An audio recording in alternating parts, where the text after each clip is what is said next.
Well, I think by midnight tonight, we'll see all of the rain and the wind could linger through early tomorrow morning. Good afternoon to you. Let's show you this tornado watch that Dewan just mentioned for most of the viewing area. It runs until 9 o'clock tonight. So watches can last for a while. A watch means anytime between now and 9 o'clock tonight, you could see a tornado in this affected area. Doesn't mean you will, but it means everything is ripe in the atmosphere. All the ingredients have been put into the cake pan.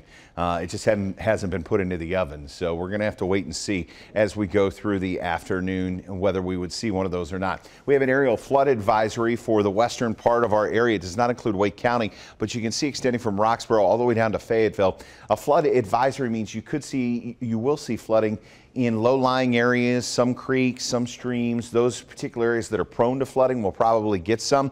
It's less than a flash flood warning, but it still could cause damage to life or property. So this aerial flood advisory goes through 5:15 this evening. We're taking a look at the latest satellite picture. The bulk of the heavier clouds and the thickest clouds and the heaviest rainfall now working right through the triangle and into the sandhills. This is where the eye wall used to be of Michael as it lifts off to the north and to the east. And you can see kind of this break in the action here. This is where the eye wall is now, or the remnants of the eye of this tropical, or I guess it is still a tropical storm, so the eye of this tropical storm.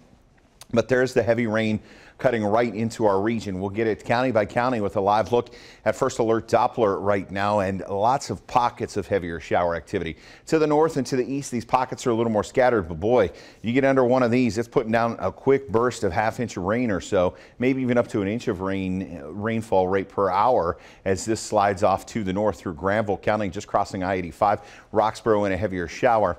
Eastern Wake County getting a break from the action, not seeing that rainfall. Western Wake County down into Fuquay, Varina, Holly Springs, Apex, Cary. You're seeing light to moderate showers as that lifts through. And then you see these heavier showers from Lee County, Sanford, down into Cameron and into Fayetteville, Cumberland County. Some heavier showers pressing through Cumberland County. All of this lifting off to the north. We'll slide back a little bit. Notice western Moore County getting a little bit of the break in the action. You've had rain in parts of Moore County since about 7 o'clock this morning. You're starting to see some of that rain lessen a little bit. Here is the 11 o'clock update on Tropical Storm Michael. Still a tropical storm. Maximum sustained winds 50 miles an hour. Gusts going to 65 miles an hour. It is picking up speed, moving northeast at 23 miles an hour. And by 8 o'clock tonight, this eye should be pressing out of North Carolina. And then as we go through the overnight and into tomorrow, we'll see that working out to sea. The other watches and warnings to tell you about, we'll get back to the Michael one in just a moment. I want to show you that flash flood watch in effect for our entire viewing area. And this runs until tomorrow morning at 5 o'clock in the morning. That flash flood watch means we're watching the situation. Doesn't mean we will see flooding. And then the wind gusts as we go through the afternoon, we'll see 40, even 50 mile an hour winds possible into the evening. And because of that, a tropical storm warning in effect for most of the viewing area. That means in the affected area, you could see winds 39 miles an hour or greater. We'll keep an eye on that and give you any warnings as they pop up. Right now, though, we'll go back to Dewan and Barbara.